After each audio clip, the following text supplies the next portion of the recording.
Hello, everybody. Welcome to the 56th episode of Let's Talk Inclusion. My name is Manobina Chakraborty, founder I for Inclusion. I'm joining you from India. And my guests this evening are two inclusion leaders from two different parts of the world. Helen Trethewey, joining us from Sweden, and Pallavi Mallick from Dubai. Hello, Helen. Hi, Pallavi. Hi. Well, welcome to Let's Talk Inclusion. And the topic of discussion in today's episode is equality versus equity for neurodiversity inclusion. We will come to it. But before that, Helen, could you please tell our viewers about yourself? I'm Helen Trethewey. I now live in Stockholm in Sweden. I'm originally from London, but I've been teaching for nearly 30 years now, and about 20 of those have been internationally in Brussels, Hong Kong, Vietnam, and now back in Sweden. But my real passion is to do with inclusion and particularly making sure everyone is understood for who they really are. I'm dyslexic myself, and I'm very passionate about making sure everyone gets what they need in school. Amazing. Thanks very much, Helen. Pallavi, it's your turn now. Could you please tell us about your work? I know it's your third time in Let's Talk Inclusion, is it? Yes, it's my third, and it's always lovely to collaborate, Manobina. So, Hi, everyone. This is Pallavi here from Dubai. Originally, I'm from India. I have been in inclusion for 15 years now, and in Dubai since 2014. I have been an inclusion leader, HOI, SENCO, in almost all curriculums in international schools, be it British curriculum, IB, American, or Indian. And my passion is all about removing barriers for the children. And this is why, as much as we want to spread the awareness, like any chance I get, I'm part of all these, which Manobina always coordinates and creates. thank you. Thank you very much, Pallavi, for that. See, since both of you are from the education background and have experience of working in different parts of the world, you must have observed that with the increasing recognition of neurodiversity, schools are faced with the challenge of providing a learning environment that is inclusive and supports the diverse needs of all students. The question arises, should schools aim for equal treatment for all students, or should they prioritize equity in accommodating the unique needs of neurodiverse students? So, Helen, may I request you to explain the difference between equality and equity in the context of neurodiversity inclusion in schools? And why is it important to understand this difference? Yeah, I think it's quite a fundamental difference. I mean, having worked in mainly British schools, there's this huge push for equality in the sense that everyone gets the same. So everyone has the same classes, the same equipment, everyone is included. But I would argue that just being included in a classroom, is not really equality. It's not the.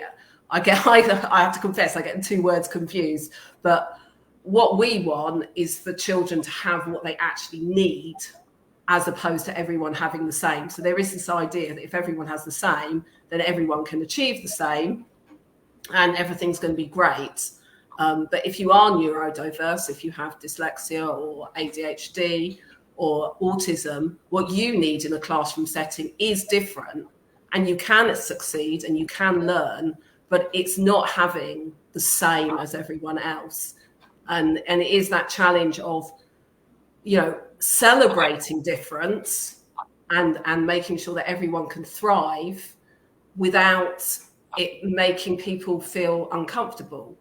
We want children to feel good about themselves. And that's, I think, is probably the hardest balance, because when you give one child something different, there's always this aspect of making them look different, But I think there are ways of celebrating the difference and building up the child's self-esteem without it being damaging. But there is this whole thing, like if you take a child out, for example, from a lesson to give them some extra reading instruction, my experience is that teachers like, oh no, they cannot miss my lesson, even though if that child was in the lesson, they actually would not be able to access what's being explained. They wouldn't be able to read the materials. They're just actually feeling bad about themselves, but they're physically there.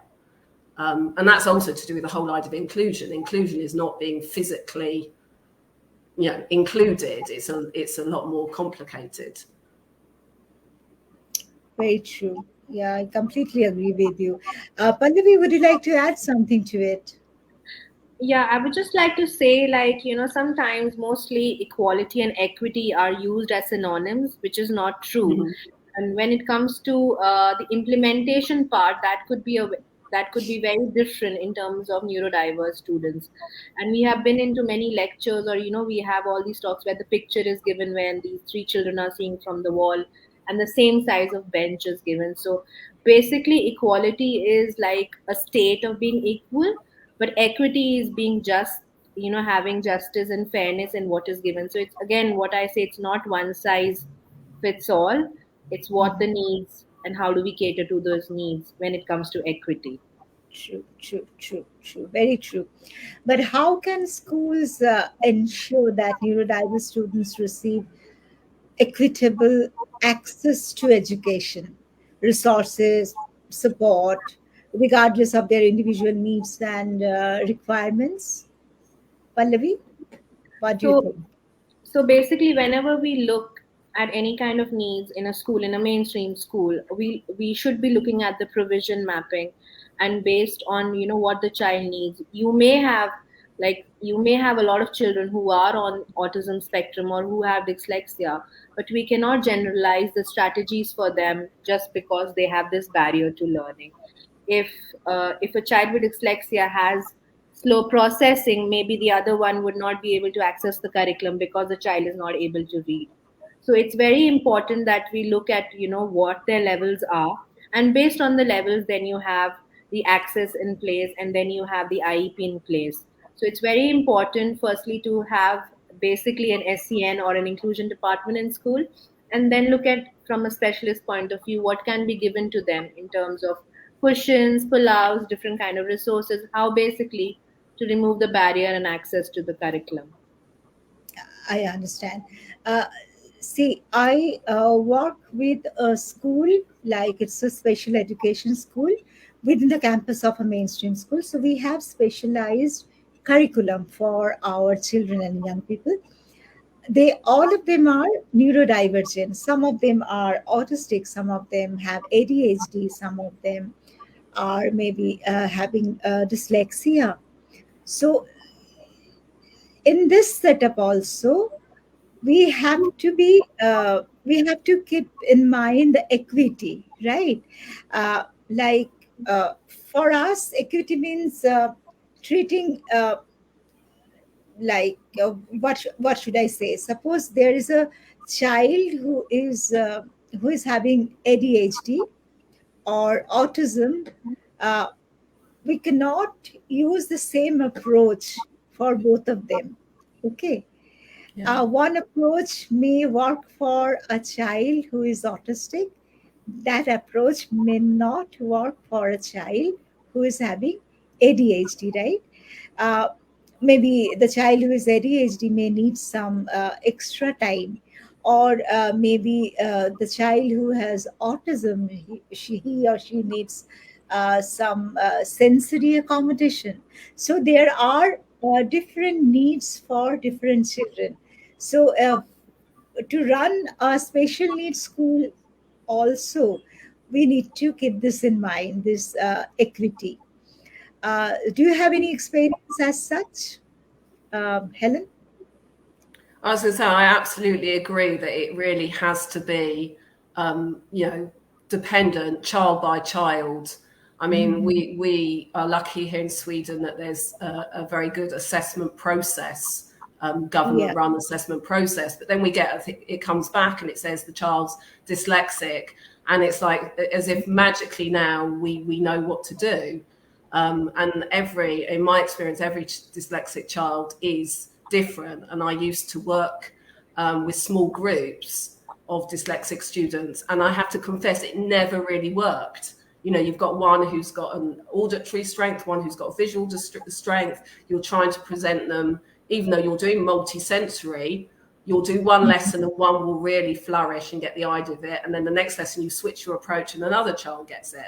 And I think if you don't work with these students, you don't realize how fundamentally different they all are. And we also have to play to their strengths. I mean, I had a very interesting experience in Hong Kong where I taught a boy phonics, and it was very, very hard going. And then his teacher said to me, why don't you do like some Lego with him and you'll see a different child? And I did. I mean, he made this most intricate maze. He told me this whole story around it. And suddenly you go from this child who appears quite dull, for want of a better word, who teachers really thought didn't have much going on at all because of the curriculum. And then you give them a different activity and suddenly they come alive. So it is really about people getting to know each student individually and personally and working out what makes them tick. Yeah, very true.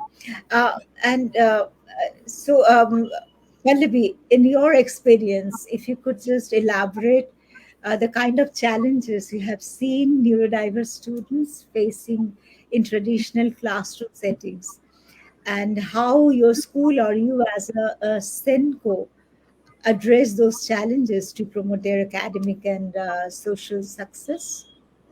I mean, the major challenge sometimes in most of the mainstream schools are the class size.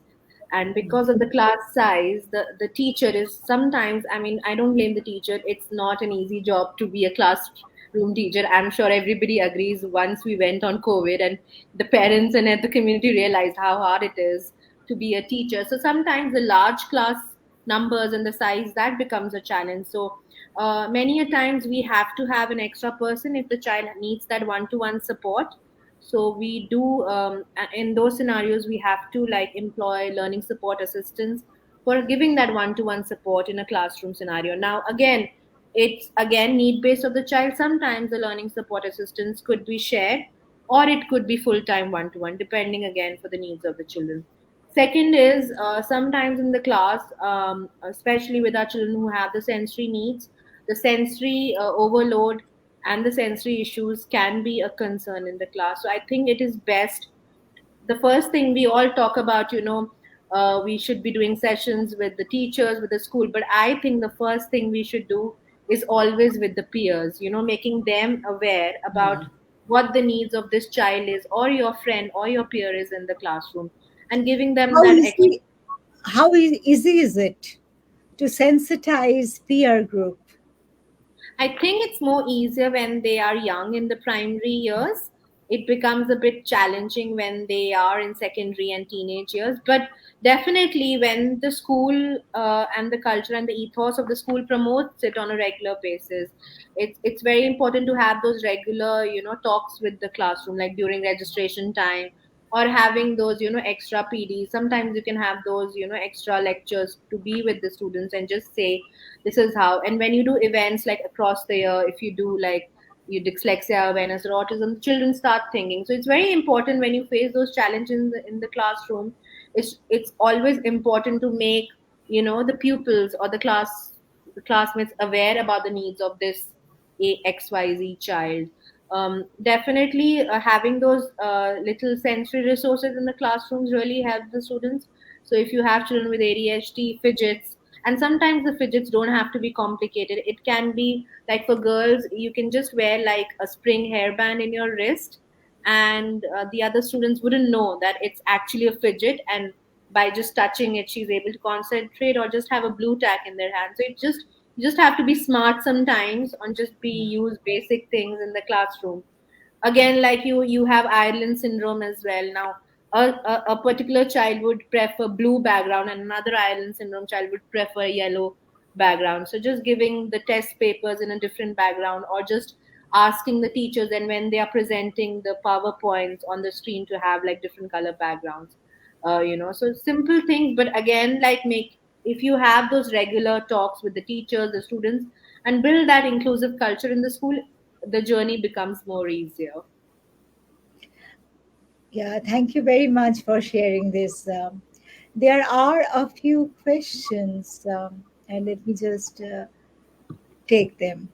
Professor Sudesh Mukhopadhyay, does the school level, such as pre-primary, primary, and SND, so on, matter while developing strategies?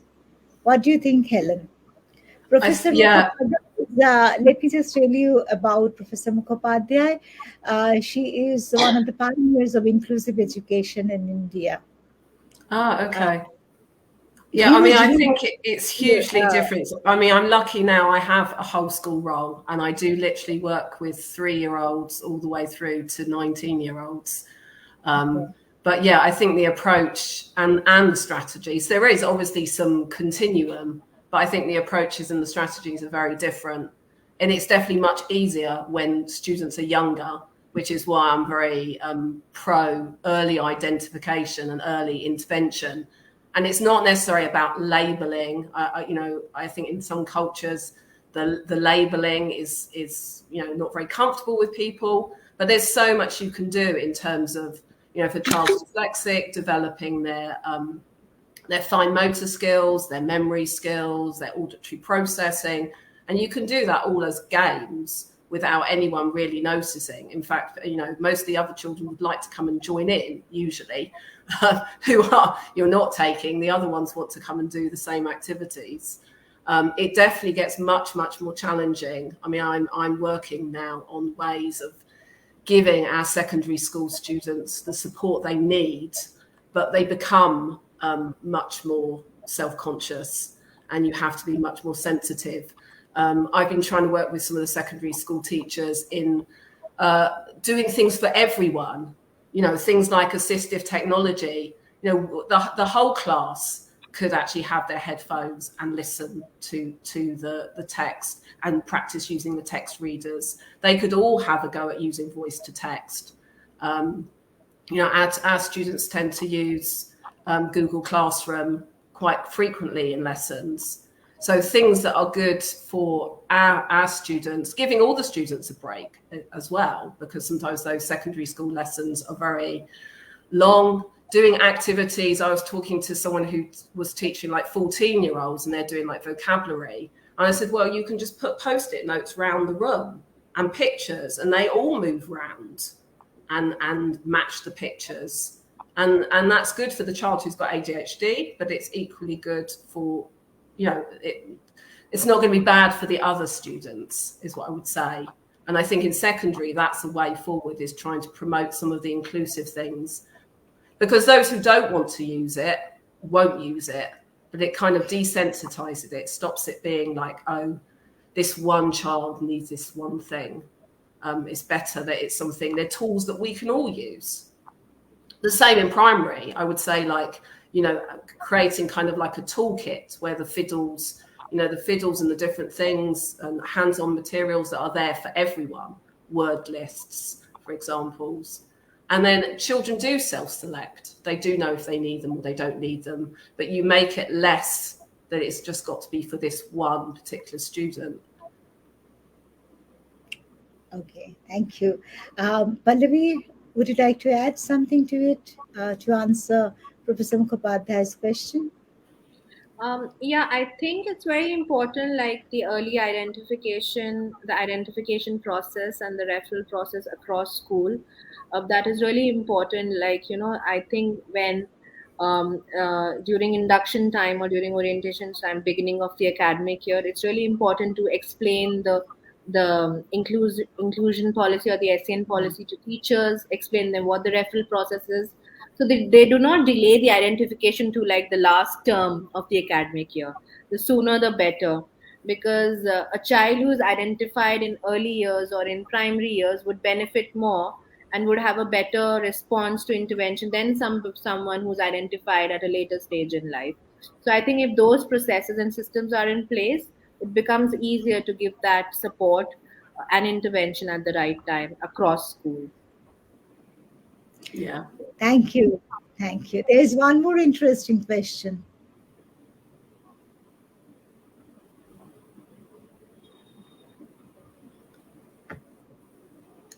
Helen, would you like to answer? Well, yeah, I think it is just about people being very open. I think part of it is teachers. I'm open with people about the fact I'm dyslexic. And then, children are quite surprised. And then, the fact that you can be successful.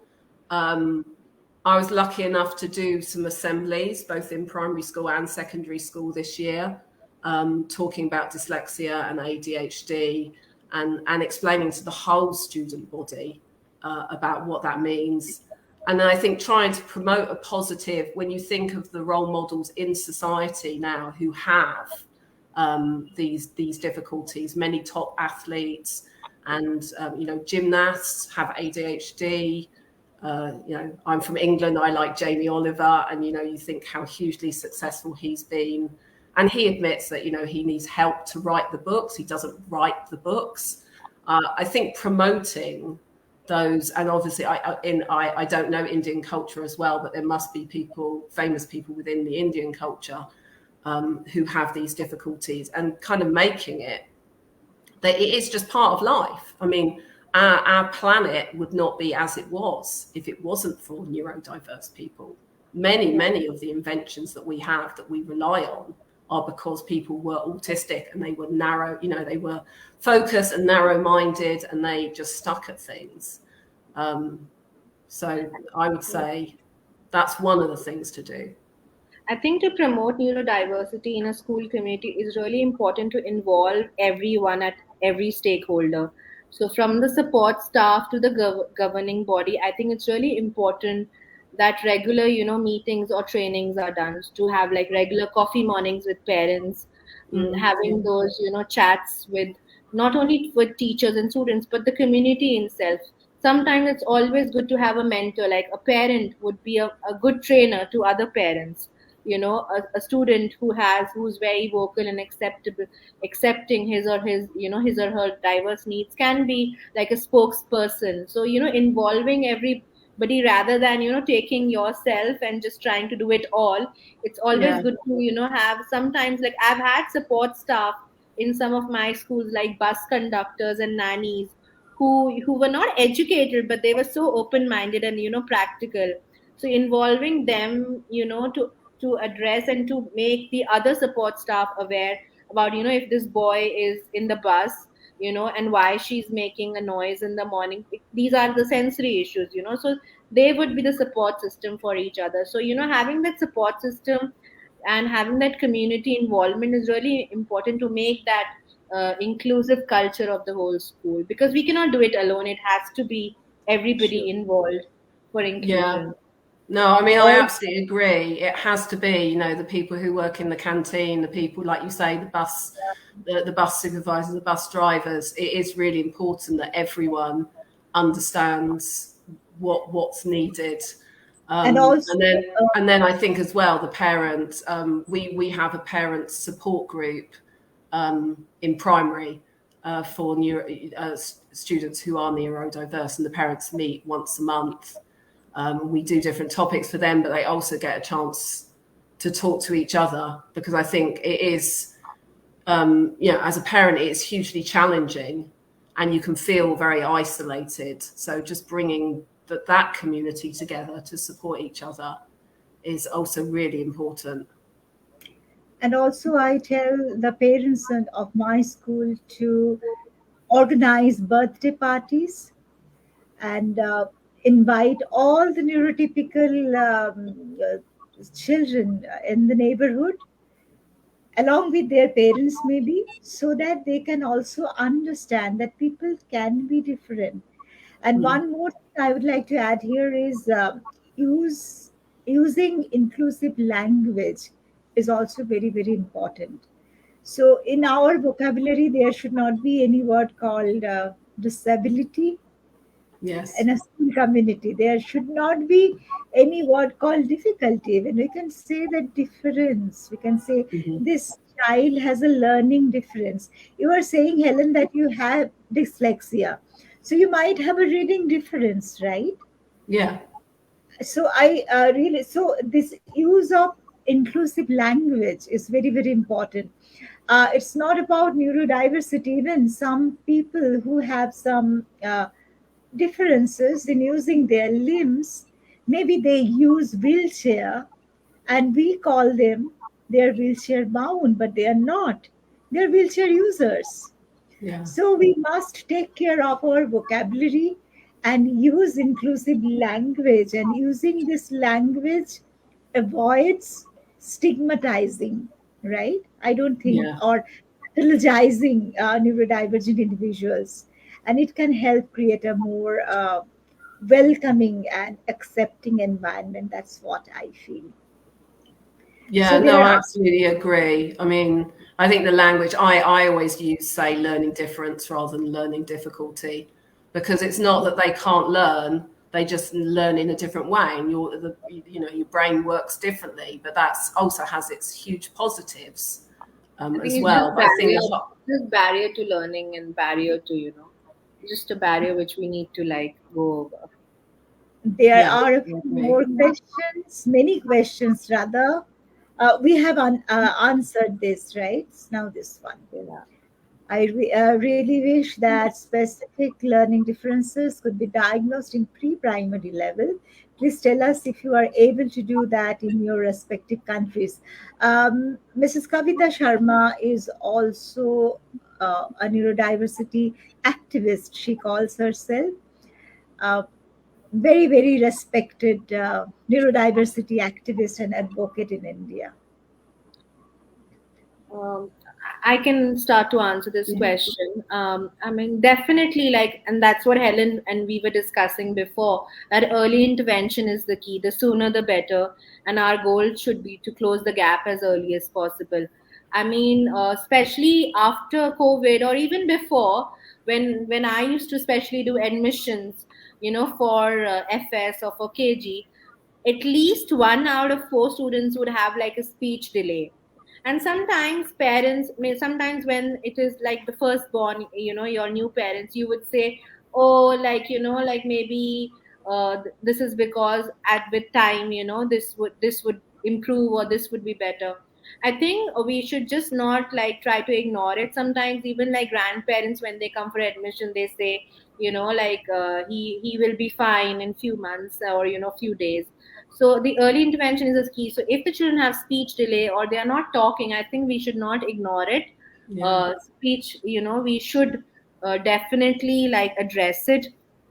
Even like when we are looking at toddlers or young children's, sometimes autism, we can identify it quite when they are young, and if they're not socializing, if they're not giving eye contact. So many things which I do, and I've always been telling some of my friends as well, because in our busy life, we have like full-time nannies, and usually the nannies will give like technology in their hands. So it's very important to have that human interaction, and the moment you see that your child is not talking, it should have a red flag.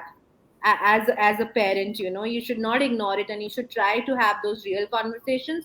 And if the delay is really like, you feel the child is already 2.5 or 3, I think it's always best to go to a pediatrician or even to a speech therapist. So again, I always say sooner the better, and our goal and yeah. early intervention is the key. Yeah, the wait and see. I mean, I think the idea of the late bloomer.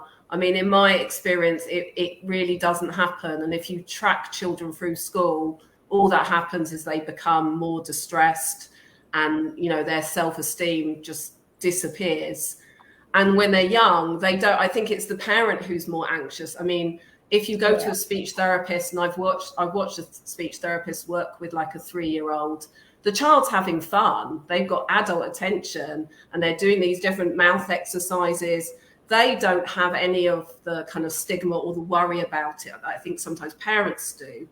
Um, they're having a great time, and I think for autistic children, if they can have the sensory play they need, and working with an occupational therapist. I don't know how available that is in other cultures, but doing that from an early age and getting sensory regulation working is just, it's a lifeline for them as they get older. And again, they just think they're playing with an adult and they're having a great time.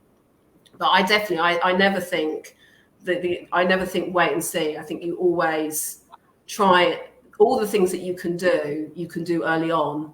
I'm always careful around the language that I use with parents, but you can talk about the specific things that you're worried about. There's lots of children who have sensory issues. There's lots of children who have memory difficulties, or their articulation's not very good. And the sooner that you intervene, honestly, the better. I have seen it where you've had the early intervention, and by the time they're 10 or 11, people don't even know that they ever really had any issue when they were younger, as opposed to children who haven't had the intervention, which is actually quite distressing, because as they get older, they just withdraw from school life, and that's not positive.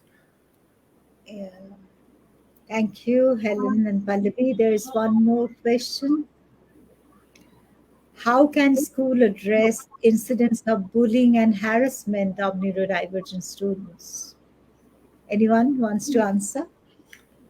It's a hard one, but I think it just cannot be tolerated. I mean, it has to be dealt with. It has to be dealt with sensitively. I think a lot of it is one prevention, shall I say, is in teacher attitude. Because if the teacher is treating that student positively, instead of getting frustrated with them, which sometimes we do, but if you're treating them positively and you're showing that patience and you're using language, again, positive language around the child, you're celebrating the things that they can do well, particularly when the children are younger, they tend to take the cue from you. If you as the teacher, when the child doesn't finish their work or it's not done properly and you're going, oh, yeah, haven't you finished it again? That then almost gives other people permission to say, oh, well, that child's not very good. They haven't done what the teacher's asked. And then that is a way in. I think if you create a thing where actually, look what John did. He did this amazing picture. We're so proud of him. That creates a more positive atmosphere. It's definitely harder in secondary school. Yeah.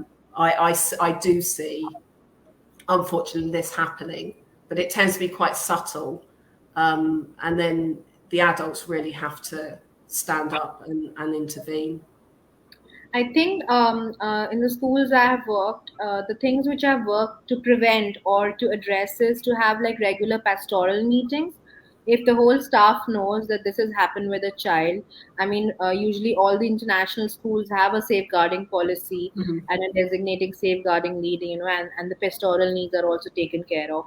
But a regular conversation, as a team, like the safe people who know that this has happened with a child, and I think when you address it with that confidentiality and a regular thing, and also having counselors in school, I think that is how it can be catered to, especially in the secondary, because usually the bully or harassment doesn't happen in classroom. It happens like outside classroom during break times, or at the end of the day. So I think having those conversations as teachers, as a community, when you have those regular safeguarding meetings or pastoral needs are catered to, it can be prevented or addressed in a school environment.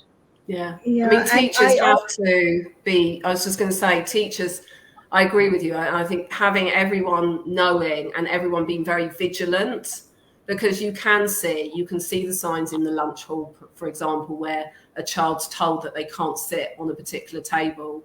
And then you as the adult can intervene even at that first stage and say, actually, no, that's person sitting here. So I think trying to prevent is the way forward, but it needs everyone's eyes and ears. Yeah, and also what I guess is it needs a multifaceted approach that involves collaboration among school administrators, educators, parents, and students themselves, and taking everyone into confidence I think whatever strategies the school must make, it should involve everyone. That's what I feel, because we also work within the premises of a mainstream school, and a few things happen here as well. So this is the way we function, and yes, we have some clear policies as well, and everyone knows about it. So making aware that these are the policies. If you bully someone, it it should be it will be the consequence. So making it clear sometimes it also helps. And for neurodivergent children, uh, we always try to convince them, try to give them this feeling that the school is a safe place for them. So whatever problems you might have in maybe at home, out, outside home, while coming to school, in the school bus, whatever it may be, you communicate this to us. Sometimes our students cannot speak, they do not have speech, but gestural communication, some way or the other, they try to communicate. Yes, we will have to go a long way, but this is the way we are trying to address these things. So there are a few more questions. Here is one. What type of professional development opportunities are available for professionals in this field? Maybe if you cannot talk about India, maybe some online or something, if you are aware of. Um, I was going to say, there's a lot of free resources. At the school I worked at in Vietnam, we all did the Made by Dyslexia training materials, and they're really accessible. They've added to it. I think it's about 4 hours of training, and it's just it's videos and questions. And our whole staff actually did it, the administrators as well. And that's a good one, and that one is free. yeah.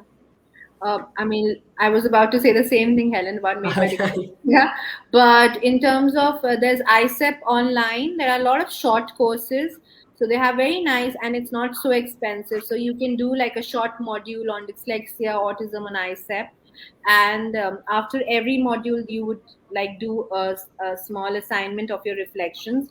So it's not quite hard that you need to like go for a course, but it's nice that you can just do a brush up with your teachers. And the best thing is if somebody like attends like a conference or goes for a training, coming back to the school and just making the teachers having those training with the teacher and upskilling them really helps.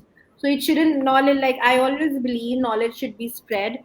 So and knowledge should be shared. So and sharing of best practices, sometimes a teacher can be a very good trainer for certain things, and just sharing of best practices, which is at no cost.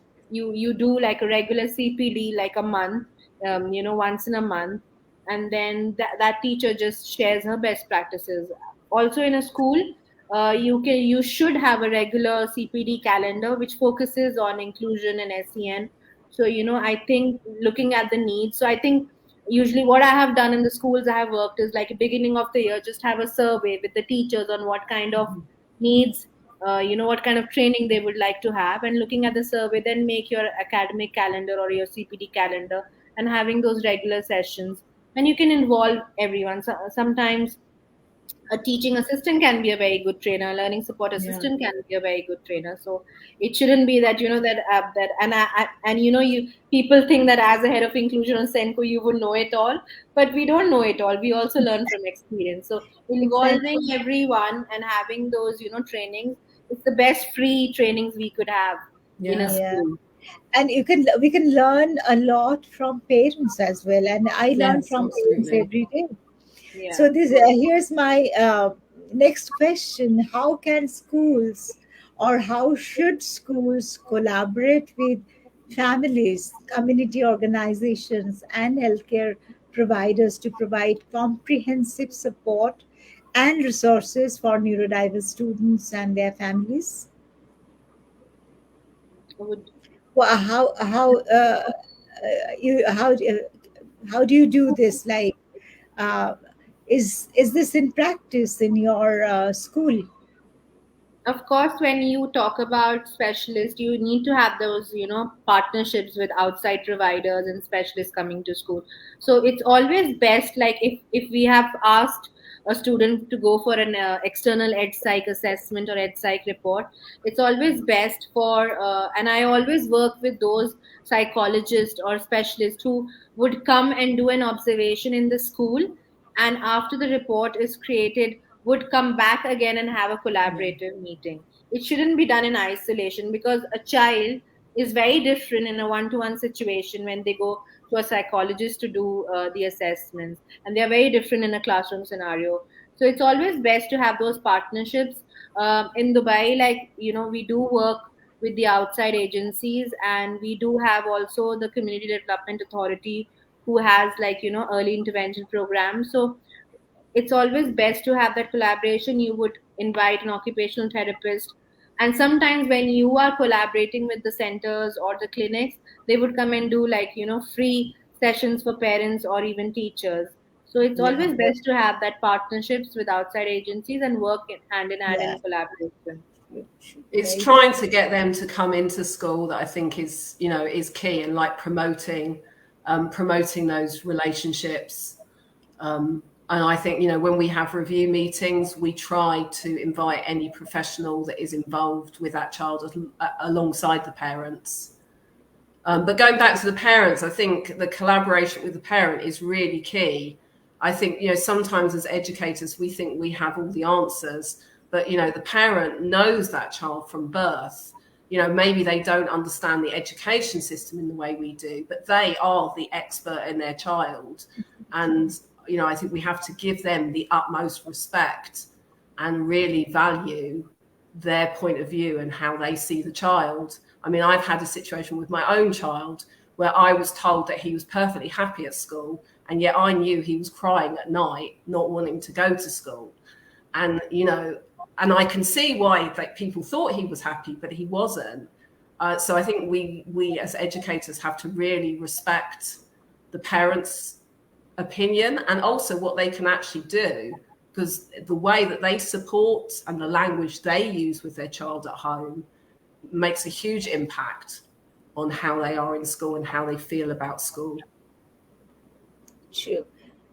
Very true. There is one more question: how to promote equity and equality in a classroom when a special educator is new in this field? Special educator means it's a SEN classroom. I can, yeah. So in an SEN classroom, how to promote equity and equality when a teacher is new in this field? Okay. Yeah, Pallavi. Yeah, I'm not sure what the question. Yeah, I can totally relate to this, because 15 years back I was a young special educator, and sometimes in a classroom it can really get overwhelming for you as well, because you are there and you're supporting this child in a classroom, and sometimes, and I would be very honest, sometimes I used to feel, outcast, because I used to be treated differently because from a mainstream teacher, because I'm a special educator. You would always feel that, that maybe I'm not treated equally. But when you are a special educator in a classroom, always try to co-teach with your mainstream teacher in the classroom. That would help. When the children see that you as a special educator is also a teacher, and not or not a different person, who's just coming to support the child on a different table. You're also there, and you are also a trained teacher. You can also teach English. And when you teach with your multi-sensory, techniques, and with the VAC method, it's beneficial for the whole classroom. So there you target equality and equity. So you go and you teach your multi-sensory methods to the whole class, and then you don't feel different, and the child will also not feel different, and the classroom, the other children will also not feel that, Miss Pallavi is only coming to teach these 2 3 children. She's coming to teach everyone. So I did that. Sometimes I used to be very frustrated that, that I am treated differently. And then I would have those chats with, some of my teachers that, oh, I know this English topic, I can teach this story to all the children. I can do a little bit of drama, a puppet show. maybe to all the children. And that's like an example for primary. For secondary, if they are teaching some topic again in English or maybe psychology, I would say, and I'm the best person, like, I know this topic, I can also come and teach in your class. So I think you just have to be a little enthusiastic and take that initiative. Do Yeah. not feel, do not, I can understand, because sometimes you're so intimidated, or you feel hesitant to go in this classroom and teach to all. So if you have that good rapport with the mainstream teacher or a class teacher, eventually your journey becomes much easier and things become easier for you. Yeah, and I also would like to add something to it, Himani. See, equality means treating everyone the same way, regardless of their differences. So, your love and affection for your students should be equal. But while like equity means giving everyone what they need to succeed based on their individual differences. So, in the context of neurodiversity inclusion in a classroom, equality would mean treating all students with the same approach, regardless of whether they have a neurodivergent condition such as ADHD or autism. However, this approach may not work for all neurodivergent students. I was discussing previously also. Uh, the equity would recognize that neurodivergent students may require different accommodations or support and would provide them with the necessary resources to succeed. For example, a student, maybe in your class, you have a student who has ADHD, and that student may need extra time to complete assignments or frequent breaks during class, while a student in your class with autism may need a quiet space to work or a visual schedule to help them stay organized. So, this kind of accommodations as per the different needs, I think you can introduce and you can include both equality and equity in your classroom. That's what I feel. What do you think, Helen? I was just going to say I always try and suggest quite simple things initially. And I think when teachers see that your small suggestion makes a difference, then they're more inclined to do that. So I mean, things like letting children have a break, having a standing desk. If you're able to raise one of the desks higher, that you can have a standing desk and some of the children can take turns working there.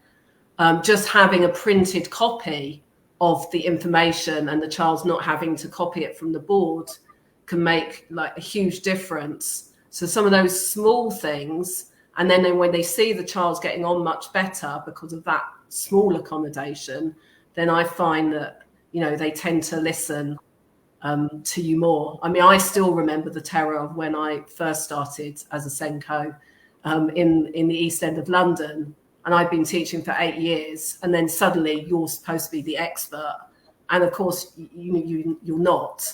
But I think if you can give very tangible suggestions, like some of the ones you've just mentioned, then I think people then think, oh yes, this is something I actually can do, and then you can drip feed other things in and build everyone's confidence. Yeah, very true. Thank you very much, Helen and Pallavi. Is there any more question? No. So this series will continue actually next week as well. We will have three guests. Three of them are from the UK, and we will continue discussing equality versus equity in neurodiversity inclusion. So, yeah, there is one more question, I guess. No, she just sent a comment. So before we conclude today's session, Helen, would you like to give any advice or suggestion to our viewers who are mostly uh, either professionals or parents? Yeah, well, I think to stay positive. It is little by little. I mean, in all the schools I've worked at, it's taken time to build people's confidence. And even people who seem to be maybe against you at first, it's often because they just don't understand. Sometimes I think people think that neurodiversity is much more complicated than it really is. And they don't realize that actually some very small changes in attitude and some very small changes in the classroom can make such a big difference. So if you're professionally working, I would say keep going, keep your chin up, and stay positive. And the same for the parents, because I think sometimes it can be quite demoralizing when you feel that people at the school don't understand you. But I honestly can say it does get better. You just have to stick at it, is what I would say. Yeah, thank you. Thank you very much, Helen. Thanks for your time. Now, Pallavi, your concluding advice to us. I would just like to say that just like I always think that we think too much. So do not overthink as parents or as professionals. As parents, sometimes we're very hesitant to ask questions or try to go find the answers. But just be positive. Sometimes just talking to a friend about certain things can make you feel at ease. So I think we as humans are very like we overthink a lot and make things more complicated when it is not. And over the years, this is what I have learned, that things are simple if you want to make them simple.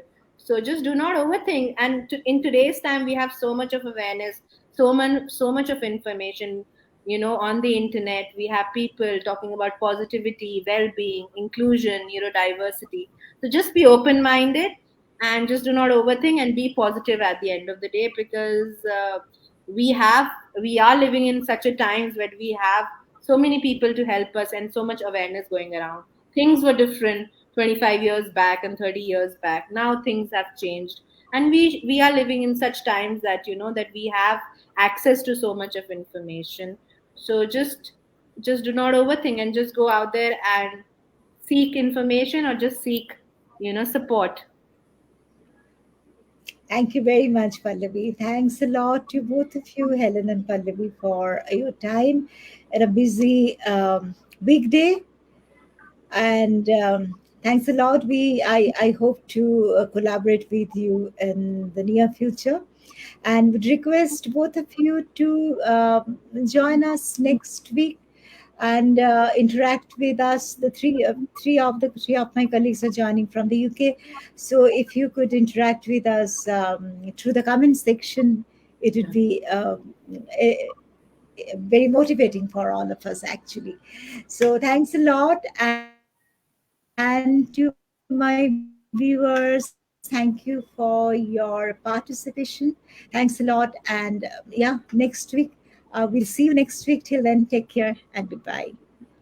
Bye, Helen. Bye, Pallavi. Bye. Thank you, Manobina, and thank you to everyone.